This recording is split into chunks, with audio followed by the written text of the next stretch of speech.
Hello বন্ধুরা, কেমন আছো তোমরা? আশা করি তোমরা অনেক ভালো আছো। তোমাদের মজা দেওয়ার জন্য আবারও একটি নতুন গল্প নিয়ে এলাম। আজকের গল্পটি খুবই মজাদার হতে চলেছে। আমি শিওর বলতে পারি গল্পটি শেষ পর্যন্ত শুনলে তোমাদের দাঁড়িয়ে যাবে। তাই ভিডিওটা শুরু থেকে শেষ পর্যন্ত দেখার অনুরোধ রইল। তাহলে কথা না বাড়িয়ে এবার আসল ঘটনা আসি। আমি সাজেদুল ইসলাম পল্লব, সবাই আমায় পল্লব নামেই চিনে। বয়স 25, উচ্চতা 5 ফুট 8 ইঞ্চি। 6 বছর আগে সেনাবাহিনীতে ভর্তি হয়েছি, বর্তমান পোস্টিং হয়ে যশোরে। আমাদের বাড়ি দিনাজপুর। বাড়িতে মা আর ছোট একটা বোন আছে। বাপ মহিদুল ইসলাম অনেক আগে মারা গেছে। আমি তখন ক্লাস 10-এ পড়ি আর ছোট বোনটা 6-এ পড়ে।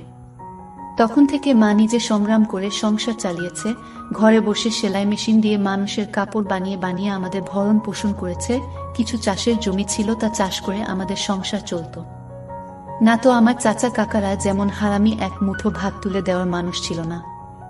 নানা নানি দাদা দাদি অনেক আগেই মারা গেছেন।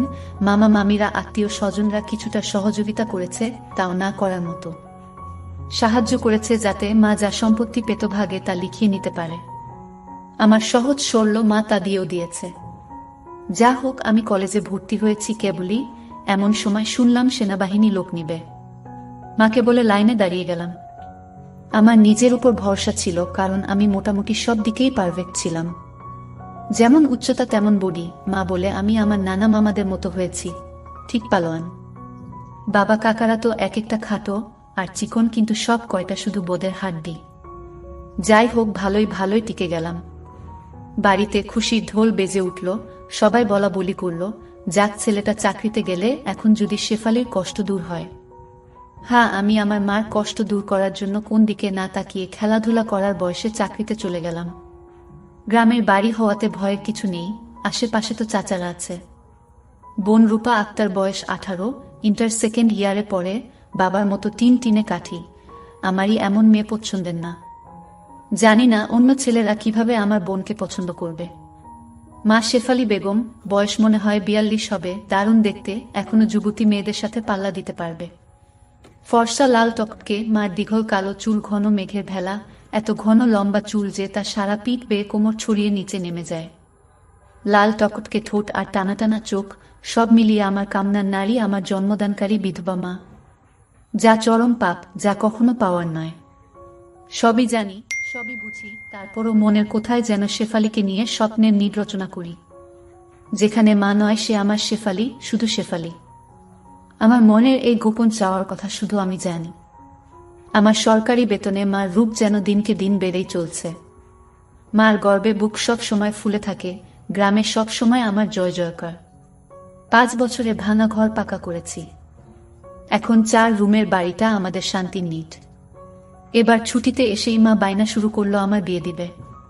কিন্তু আমার বিয়ের প্রতি কোনো মন ছিল না, যদিও এটা অনেক আগে থেকেই আমার বিয়ের কথা ভাবছে মা। আমি শুধু বারবার এড়িয়ে যাচ্ছি। আজ এ নিয়ে মার সাথে মুখ কালাকালি হয়ে গেল। মার এক কথা, রূপা বড় হয়েছে, বিয়ে দিতে হবে। এরই মাঝে কয়েকটা সম্বন্ধ এসেছিল। তার বিয়ে হয়ে গেলে সে একা একা কিভাবে থাকবে, হ্যান ত্যান কত কথা। আমি এসেছি শুনে ছোট মামা এলো। সারাদিন থেকে বিকেলে যাওয়ার সময় আমাদের সবাইকে নিয়ে যেতে চাইল। আমরা না যাওয়াতে জোর করে রূপাকে নিয়ে গেল। বলল 2 দিন পর মা বেটা গিয়ে বেরিয়ে আসবে আর রূপাকে নিয়ে আসবে।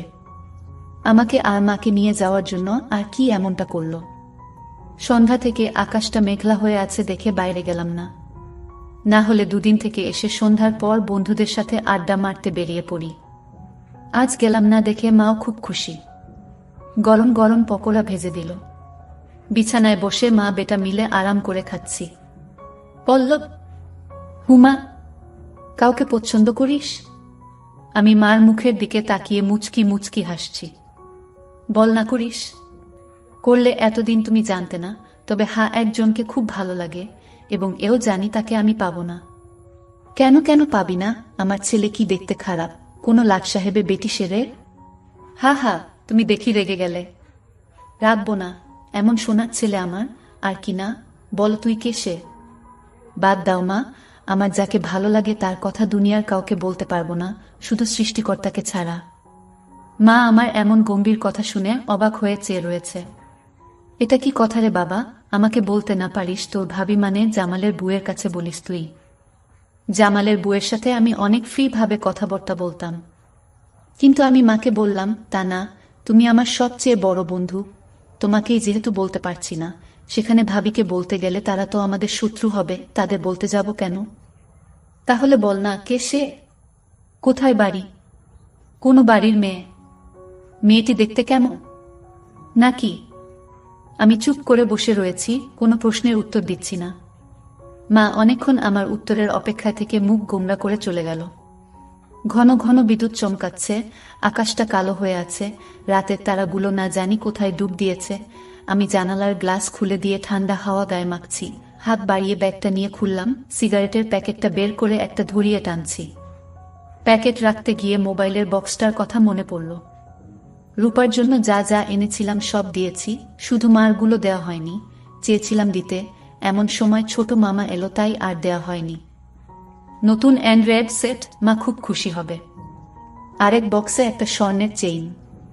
মার যেটা ছিল সেটা আমার এসএসসি ফর্ম ফিলআপের সময় বিক্রি করে দিয়েছিল। তখন থেকে মার গলা খালি, আরো কয়েকটা জিনিস আছে মার জন্য। আয় খেয়ে নে, ঝড় আসতে পারে, কারেন্ট চলে গেলে খেতে ঝামেলা হবে। আমি তাড়াতাড়ি সিগারেটটা জানালা দিয়ে বাইরে ফেলে দিয়ে, হা দাও।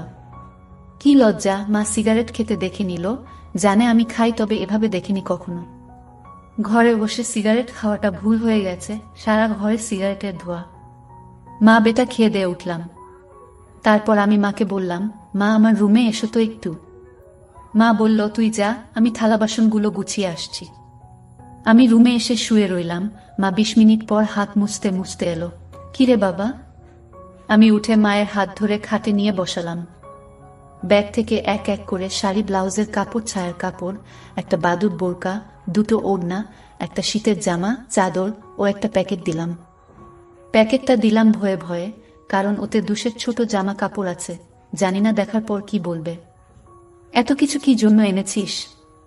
তোর কি বুদ্ধি শুদ্ধি হবে না কখনো? প্রতিবারই এত কিছু আনা লাগবে? আহ থামো তো তুমি, যা লাগে তা আনবো না। এটাতে কি রে? না, ওটা এখন খুলবে না, তোমার ঘরে গিয়ে খুলবে, আর প্লিজ রাগ করবে না। কি আছে এতে? তা তুমি খুলে দেখে নিও। আর হ্যাঁ, আরো কিছু আছে, এই বলে মোবাইলটা দিলাম। একটা থাকতে আরেকটা এত দামি মোবাইল? তোমার চেয়ে কোনো কিছু দামি নয় আমার কাছে, এই বলে গালে একটা হামি দিলাম। মাও আমার কপালে হামি দিল। চোখ বন্ধ করো তো। কেন রে? আহ করো না একটু। মা হেসে দিয়ে চোখ বন্ধ করল। আমি চেইনটা মার গলায় পরিয়ে দিলাম। এখন চোখ খুলো মা। মা চোখ খুলে স্বর্ণের চেইনটা দেখে হুহু করে কেঁদে দিল। না মা, না, কাঁদবে না, প্লিজ মা, কেঁদে না, তোমার মুখে হাসি দেখব বলে নিয়ে এসেছি, সেখানে তুমি যদি কাঁদো তাহলে আমার খুব কষ্ট হবে মা। না রে বাবা, কাঁদছি না, তুই বুঝবি না এটা কিসের কান্না। খুশি হয়েছ মা? হারে বাবা, অনেক খুশি হয়েছি, এই বলে মা দাঁড়িয়ে আমাকে ধরল। আমি তো কেঁপে উঠলাম, মা কখনো এভাবে আমাকে ধরেছে বলে মনে হয় না। কি নরম, কি সুন্দর ঘ্রাণ, দুটো আমার বুকে পিষ্ট হচ্ছে। মা অনেকটা খাটো হওয়াতে তার মাথাটা আমার থুতনির নিচে, চুল থেকে সুবাস এসে নাকে লাগছে। নাক মুখ ডুবিয়ে দিলাম চুলে। ধীরে ধীরে আমার ওটা শক্ত হচ্ছে। মন চাচ্ছে হাত দুটো আরেকটু নিচে নিয়ে রাখি, তবে সাহস পাচ্ছি না। আমার মা যা রাগী মানুষ, ছোটবেলায় কত বেতপিটা করেছে তার হিসাব নেই। মার মুখটা দুহাত দিয়ে ধরে কপালে একটা হামি দিলাম। আর কখনো কাঁদবে না মা, আমি যেন তোমার চোখে পানি না দেখি। আচ্ছা বাবা, আর কাঁদবো না। তো যাও, লাল তাঁতের শাড়িটা পরে দেখাও তো, দেখি কেমন লাগে আমার মাকে। যা পাগল, আমি বিধবা মেয়ে লোক, এমন লাল টপকে শাড়ি পরলে মানুষে কি বলবে? কে কি বলল তাতে তোমার কি যায় আসে? আর এখানে মানুষ আসবে কোথা থেকে? মানুষ ওর সামনে না পড়তে চাইলে পড়ো না, এখন আমাকে তো পরে দেখাও। আমার খুব মন চাইছে সাজুগুজু করে কেমন লাগে দেখতে। তাই ইসা আমার বাবা এনেছে, আর আমি পরবো না তা কি হয়? তবে মানুষের সামনে কখনো পড়তে বলিস না রে। ঠিক আছে মা, আমি শুধু আমার সুন্দরী মাকে দু চোখ ভরে দেখতে পেলেই হলো। যা দুষ্টু, মাকে কেউ সুন্দরী বলে? হা হা হা, তাই? তাহলে কি বলবো গো? তুই জানিস কি বলবি। বেয়াদবি নিও না, প্যাকেটে যা আছে তাও পড়ো। কি আছে রে এতে? যা খুলে দেখো। মা চলে গেল। আমি পিছন থেকে তার পাছার দোল দেখে মুগ্ধ হয়ে গেলাম। এ মহিলার কি কখনো যৌবনে ভাটা পড়বে না? প্রায় 15 মিনিট পরে মা এলো। অসম্ভব, এ কাকে দেখছি আমি? এতদিন এক পেরে শাড়িতে যে মাকে দেখেছি তার সাথে এই মহিলার কোনো মিল নেই। কি সুন্দর, অতুলনীয়, গর্জিয়াস, যতই উপমা দিই না কেন কম পড়ে যাবে। মা দরজার কাছে দাঁড়িয়ে আছে, আমি বিছানার পাশে হা করে দাঁড়িয়ে আছি। মা ভীষণ মায়াবী করে হেসে চোখের ভ্রু উঠানামা করে জানতে চাইলে, কি কেমন? আমি ধীরে ধীরে মার সামনে গিয়ে দাঁড়ালাম। কি রে, কেমন হয়েছে? দারুণ মা, খুব সুন্দর, মনে হচ্ছে অ্যাঞ্জেল। যা দুষ্টু, মাকে এমন কমপ্লিমেন্ট দিতে হয়? আমার 10 পাস মা যে এমন কথাও বলতে পারে জানা ছিল না। সরি মা, বলে হাত ধরে বিছানায় নিয়ে বসালাম। আমি নিচে বসে মার কোলে মাথা রাখলাম। তুমি সব সময় এমন ভাবে থাকতে পারো না মা? মা আমার মাথায় চুলে হাত বুলিয়ে দিয়ে, কি পাগলের মতো বলছিস? মানুষে দেখলে কি বলবে? তাহলে বলো, আমি যে কয়দিন থাকবো সে কয়দিন এমন করে সেজে থাকবে? কেন রে? আমার খুব ভালো লাগে মা। পাগল, আচ্ছা থাকবনি। আমি মুখ উঠিয়ে মার মুখের দিকে তাকিয়ে, ওগুলো পড়েছ মা? যা শয়তান, কিছু তো শরম কর। মার জন্য কেউ এসব আনে? জানি না মা কেউ আনে কিনা, তবে বাবা থাকলে হয়তো আমিও আনতাম না।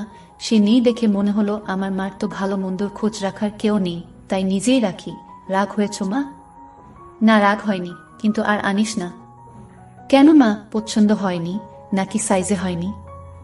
সব ঠিক আছে, তবে তবে কি মা? মা লজ্জায় মুখ ঘুরিয়ে নিয়ে, তুই এনেছিস ভাবলে পড়তে শরম করে রে। আজ থেকে আমাকে ছেলে নয় বন্ধু ভাববে, তাহলে আর শরম করবে না, হবে মা আমার বন্ধু। যাহ পাগল, সমবয়সী না হলে কি বন্ধু হওয়া যায়? এ যুগে ওসব পুরনো কথা মা। তাই বলে মা ছেলে? হ্যাঁ মা ছেলে, এতেই তো ভালো, একে অপরের কাছে আসা যায়।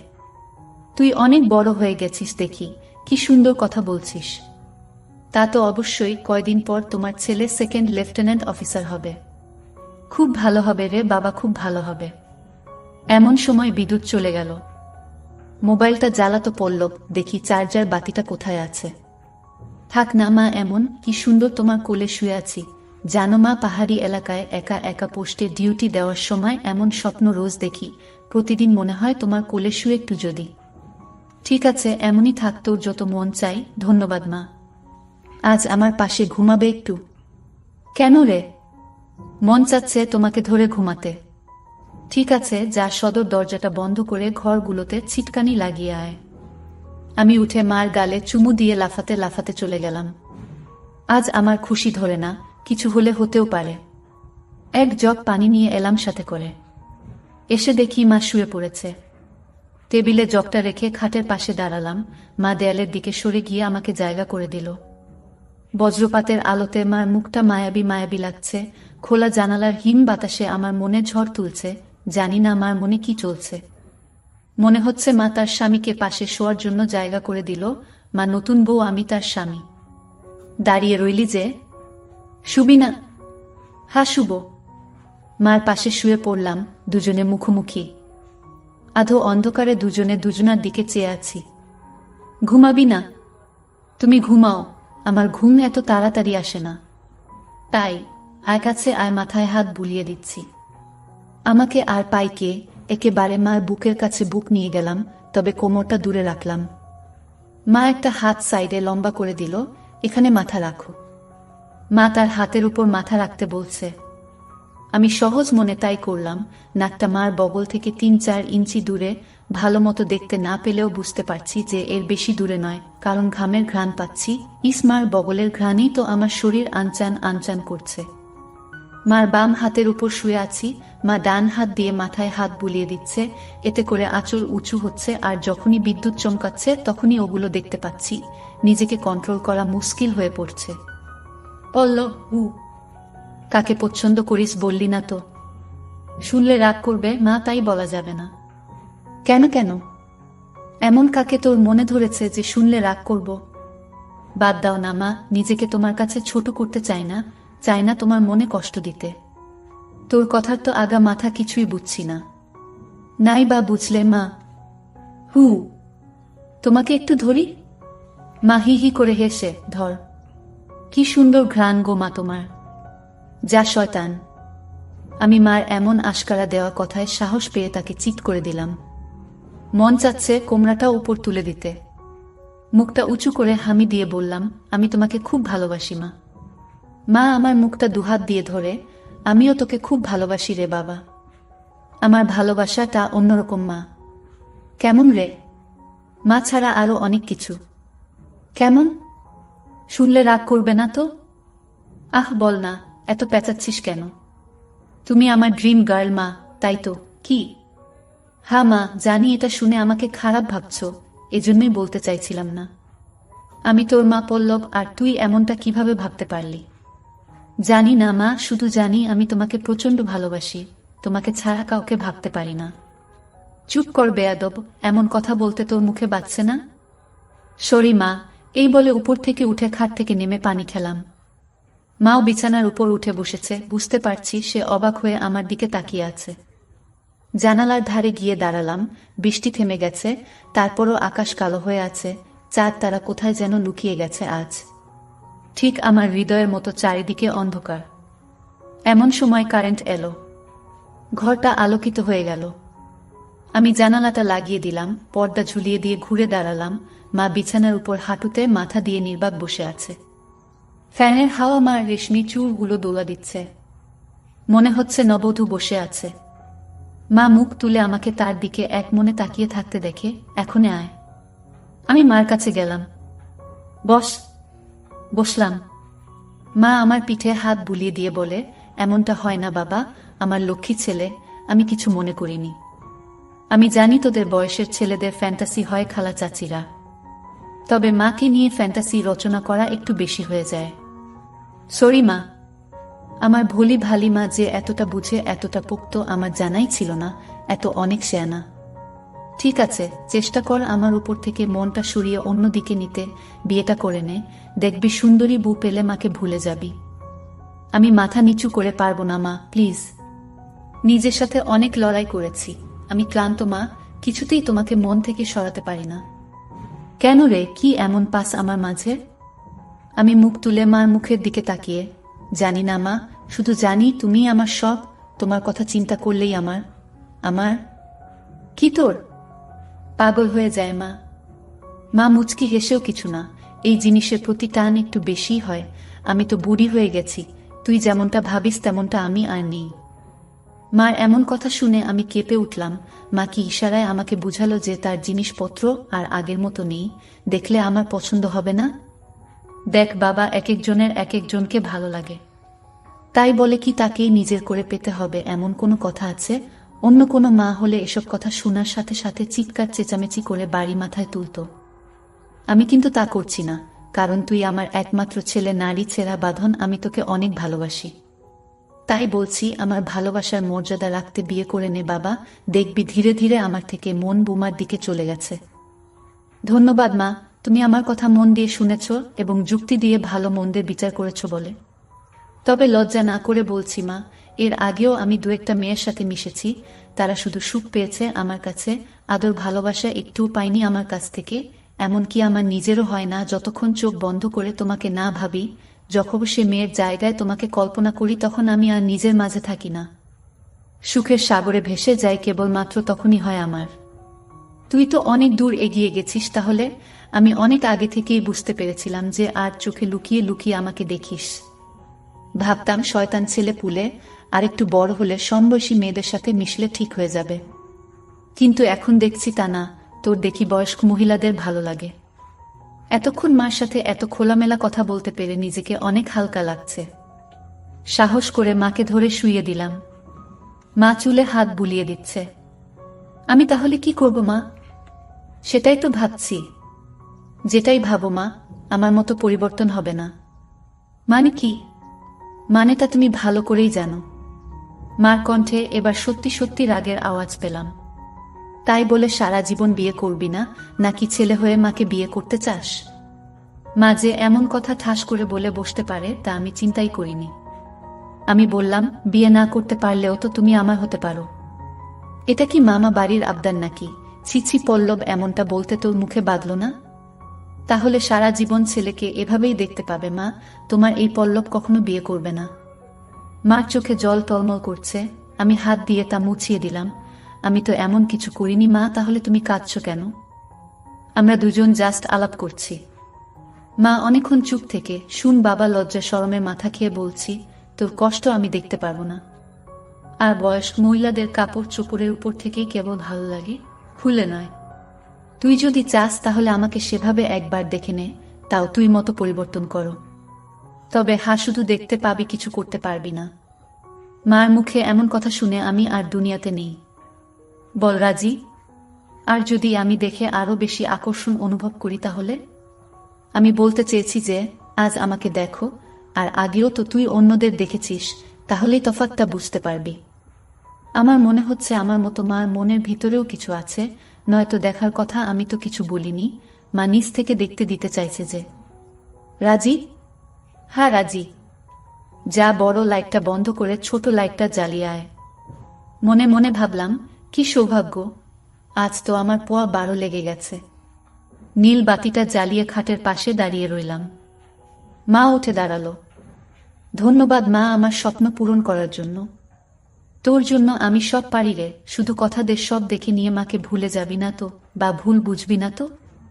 কি বলছো মা? তুমি আমার মা, আমার স্বপ্নের রানী, আমার ফ্যান্টাসির জগৎ, সব কিছুই তুমি। তোমাকে ভুলে গেলে তো নিজেকেই ভুলে যাওয়া হয়।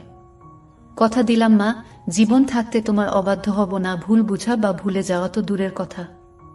আমি বললাম, কিছু মনে করো না মা, আমি কি ছুঁয়ে দেখতে পারবো? মা আমার চোখের দিকে তাকিয়ে, আমি তোর মা পল্লব। হ্যাঁ মা, তুমি আমার মা এবং আমার রানীও। আমার আবদার শুনে মা শেষ পর্যন্ত রাজি হয়ে গেল। তারপর মা বলল, আমি তোর সব আশা পূরণ করব, তবে একথা পৃথিবীর কেউ যেন জানতে না পারে। আমি বললাম, ঠিক আছে মা, একটা শুধু তুমি আর আমি ছাড়া পৃথিবীর কেউ জানতে পারবে না। মা আমার কথা শুনে বিশ্বাস করলেন এবং আমার সব আশা পূরণ করল। কিন্তু আজ আমি তোমাদের সব সত্য কথা বলে দিলাম, কিন্তু এসব সত্য কথা কেউ কাউকে কখনোই বলে না। প্লিজ বন্ধুরা, গল্পটি ভালো লাগলে সামিয়া ব্লগ চ্যানেলটি সাবস্ক্রাইব করে দিও।